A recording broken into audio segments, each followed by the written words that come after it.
What movie fucked you straight in your feelings? Fox and the Hound. I'm 32 and I just watched it again with my son. It's still heartbreaking. Goodbye may seem forever. Farewell is like the end. But in my heart's the memory, and there you'll always be. 32 and still can't hear it without tears. Fucking Coco when he sings for his grandma at the end. Grown ass man sobbing next to my wife.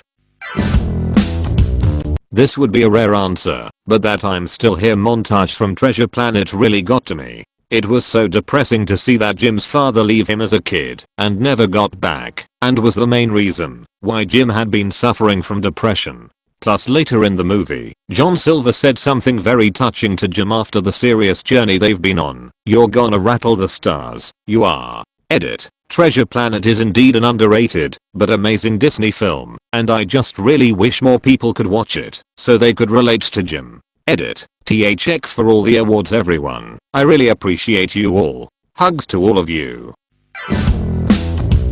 Made the mistake of watching Inside Out with my then nearly 1-year-old daughter napping on me. Fucking bing bong, man.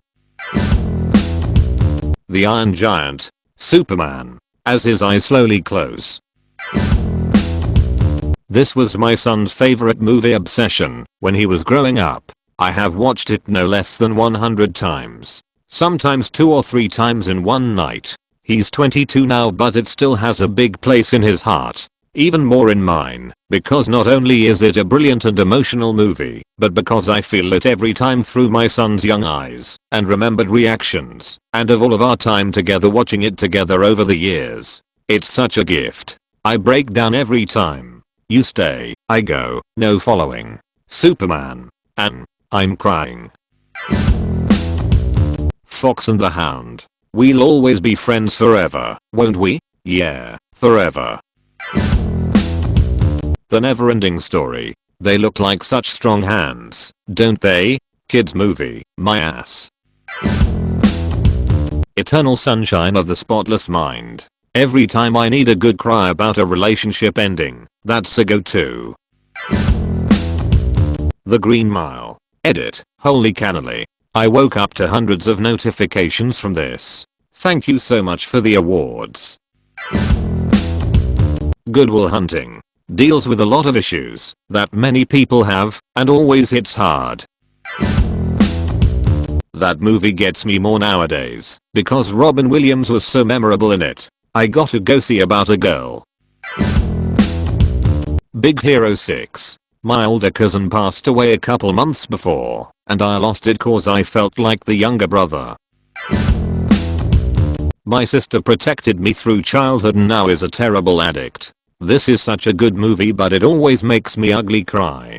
Super underrated movie.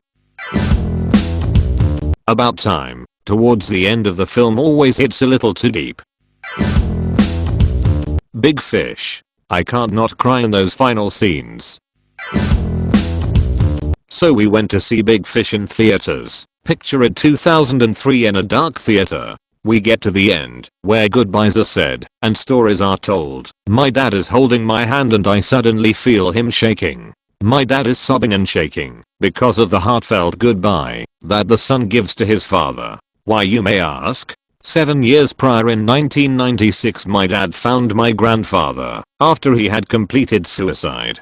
My dad never got to say goodbye, or tell him how much he loved him. Hold your loved ones close and check on those you know need it. For the men reading this, there is not shame in getting help for your mental health, it's never too late. Edit. Thank you for all the upvotes and awards. The only thing I hope my story does is shed some light on how bad things can be when you don't get the help you need. Watership Down. That is not a kids movie, straight up. That was one of 3 VHS movies we had in our car. That, Tremors, and Austin Powers, Goldmember. And this was when we were 10. Who was in charge of us? Edit. It was Tremors 3. My apologies. What dreams may come. I had to watch this movie for a class, right after my GF of a year committed suicide. It broke me and put me back together again. I don't know if it'll ever not make me cry. Pursuit of happiness. The dad did everything for his son, and it reminds me of my life. Meet the Robinsons. Gets me every time.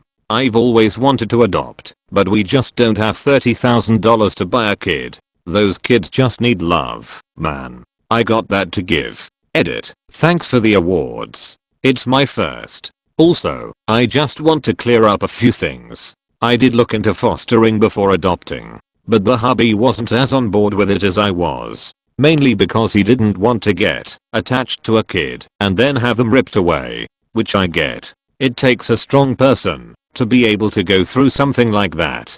And I did look into adopting local older kids. I didn't want to adopt a baby.